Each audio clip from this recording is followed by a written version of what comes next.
আজকেও যেটা করেছে আমার ওসি কদমতলা ইন্সপেক্টর শিবরঞ্জন দে, একটা গোপন খবরের উপর ভিত্তি করে রশিদ আহমেদ বলে পাতারকান্দির একজনকে ডিটেইন করেছে। ওনার কাছ থেকে 437 গ্রাম হিরোইন পাওয়া গেছে। আরও কয়েকজন ছিল, তারা পালিয়ে যায়। আমরা একটা কেস নিয়েছি কদমতলা থানাতে এনডিপিএস অ্যাক্টে। যেই মালটা পাওয়া গেছে এটার কালোবাজারের মূল্য প্রায় 40 লক্ষ টাকার মতো হবে। ইনভেস্টিগেশন চলছে।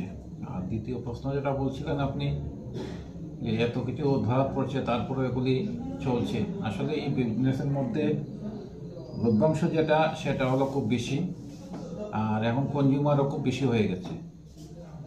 আর যেগুলি আমরা সিজ করছি সেগুলিকে ট্রান্সপোর্ট করার জন্য কোনো পরিশ্রমের দরকার নেই। যেমন কাঠের ব্যবসা যদি করতে হয় বড় বড় মালপত্র নিয়ে যেতে হয়, এটি ছোটো ছোটো ব্যাগের মধ্যে করে নিয়ে যায়। যেমন এখানে দেখুন কত টাকার মাল আছে।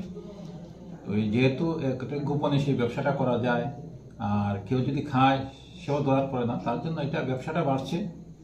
আমরা যতই চেষ্টা করি ওনারাও চেষ্টা করছে সেই ব্যবসা চালিয়ে যাওয়ার জন্য, সফল হবে না।